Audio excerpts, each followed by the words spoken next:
जय जय नारायण मित्रों। आज मैं आपको एकादशी के बारे में बताने जा रहा हूँ। एकादशी को चावल क्यों नहीं खाते हैं? मित्रों ध्यान से सुनना। इस अनंत ब्रह्मांड में संतुलन बनाए रखने के लिए भगवान ने कई कठोर नियम बनाए हैं, लेकिन एक नियम ऐसा है जिसे तीनों लोगों में सबसे अधिक माना जाता है। मित्रों, एकादशी व्रत शास्त्रों में कहा गया है कि एकादशी के दिन अन्न खाना पाप के समान है। इस दिन चावल का एक दाना भी जहर के समान माना जाता है। भगवान विष्णु के भक्त चाहे काशी में हो या वृंदावन में, इस दिन अपने घरों की रसोई बंद रखते हैं। लेकिन क्या आप जानते हैं कि धरती पर एक ऐसा स्थान भी है जहां इस कठोर नियम को तोड़ा जाता है? एक ऐसा मंदिर जहां एकादशी का व्रत रखना भक्ति नहीं बल्कि भगवान का अपमान माना जाता है। यह कहानी है उस दिन की जब त्याग की देवी एकादशी ने प्रेम के देवता जगन्नाथ से युद्ध कर दिया था। यह कहानी है उस श्राप की जो आज भी देवी एकादशी को जगन्नाथ मंदिर में प्रवेश करने से रोकता है। आखिर क्यों भगवान जगन्नाथ ने स्वयं उत्पन्न देवी को अपने ही मंदिर से बाहर कर दिया? आइए इस अद्भुत लीला को देखते हैं। मित्रों, इस घटना को समझने के लिए हमें सतयुग में जाना होगा। उस समय भगवान विष्णु एक भयंकर राक्षस मूर से युद्ध कर रहे थे। जब भगवान विश्राम कर रहे थे तभी उनके शरीर से एक दिव्य तेजस्वी शक्ति प्रकट हुई।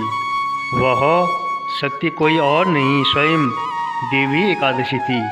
उन्होंने एक ही गर्जना में उस राक्षस का संहार कर दिया। भगवान विष्णु प्रसन्न हुए और बोले, हे देवी, वर मांगो। देवी एकादशी ने ऐसा वर मांगा जिससे ब्रह्मांड के नियम ही बदल दिए। उन्होंने कहा, प्रभु, मुझे यह शक्ति दे कि मैं संसार के सभी पापों का नाश कर सकूं। जो भी भक्ति मेरे दिन अन्न त्याग करेगा वह स्वर्ग जाएगा और उसे यमराज का भय नहीं रहेगा। भगवान ने कहा, तथास्तु। लेकिन तभी एक बड़ी समस्या खड़ी हो गई। पाप स्वयं रोता हुआ भगवान के पास आया और बोला, प्रभु, यदि सभी लोग एकादशी को पवित्र हो जाएंगे तो मेरा अस्तित्व ही समाप्त हो जाएगा। तब भगवान विष्णु ने संतुलन बनाए रखने के लिए एक नियम बनाया। उन्होंने कहा कि एकादशी के दिन संसार के सभी पाप, हत्या, चोरी, छल, अन्न में विशेषकर चावल में छिप जाएंगे। इसलिए जो भी उस दिन चावल खाएगा वह पाप ही खाएगा। यहीं से एकादशी का भय शुरू हुआ। समय बीतता गया। देवी एकादशी पूरे ब्रह्मांड में घूमकर इस नियम का पालन करवाने लगी। तीनों लोकों में उनका नियम अटल हो गया। लेकिन एक दिन वह श्री क्षेत्रपुरी पहुंची, जिसे धरती का बैकुंठ कहा जाता है। उन्होंने सोचा, यह तो मेरे प्रभु का घर है, यहाँ तो नियम और भी कठोर होंगे।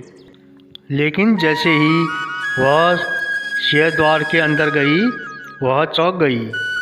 वहाँ शांति नहीं बल्कि सुगंध थी कि खुशबू, चावल पकने की महक, दाल और सब्जियों का ढेर। उन्होंने देखा हजारों भक्त आनंद बाजार में बैठकर महाप्रसाद खा रहे हैं और वह भी चावल। देवी एकादशी का क्रोध सातवें आसमान पर पहुंच गया। उन्हें लगा यह भगवान का अपमान है। वह क्रोध में सीधे गर्भगृह में पहुंची और बोली, प्रभु, यह क्या हो रहा है? आपने स्वयं कहा था कि एकादशी को अन्न खाना पाप है। फिर आपके मंदिर में यह नियम क्यों टूट रहा है? क्या मेरा अस्तित्व समाप्त हो गया? एक ओर त्याग की देवी थी, दूसरी ओर सृष्टि के स्वामी। तब भगवान जगन्नाथ ने शांत स्वर में कहा, देवी, आपका नियम सत्य है, लेकिन आप भूल रही हैं कि आप कहाँ खड़ी है। यह श्री क्षेत्र है। उन्होंने समझाया, बाहर का चावल सिर्फ अन्न है, उसमें पाप छिप सकता है, लेकिन जब वही चावल मेरा रसोई में पकता है तब माता लक्ष्मी उसे देखती है, और जब मैं उसे स्वीकार करता हूँ तो वह महाप्रसाद बन जाता है, वह ब्रह्मा बन जाता है। फिर भगवान ने एक गहरा प्रश्न पूछा, यदि कोई व्यक्ति मेरे दिए हुए प्रसाद को तुम्हारे नियम के डर से ठुकरा दे तो वह भक्ति है या अहंकार? देवी एकादशी स्तंभ रह गई। अंत में भगवान ने निर्णय सुनाया, देवी, आपका नियम महान है, लेकिन मेरा प्रेम उससे भी बड़ा है।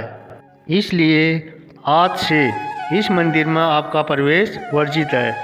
कहा जाता है कि देवी एकादशी को मंदिर के बाहर दक्षिण द्वार के पास उल्टी अवस्था में स्थापित किया गया, लेकिन भगवान दयालु हैं, उन्होंने एक संतुलन बनाया। मंदिर के अंदर महाप्रसाद सर्वोच्च है, मंदिर के बाहर एकादशी के नियम लागू रहेंगे। इसलिए आज भी पुरी में एकादशी को घरों में चावल नहीं पकता, लेकिन मंदिर में महाप्रसाद बनता रहता है। यह कथा हमें सिखाती है कि नियम इंसानों के लिए होते हैं, लेकिन प्रेम और भक्ति उनसे भी ऊपर होते हैं।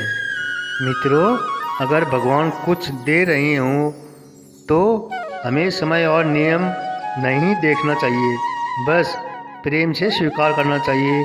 अगर यह कथा आपके दिल को छू गई हो तो कमेंट में श्रद्धा से लिखें। जय जय नारायण।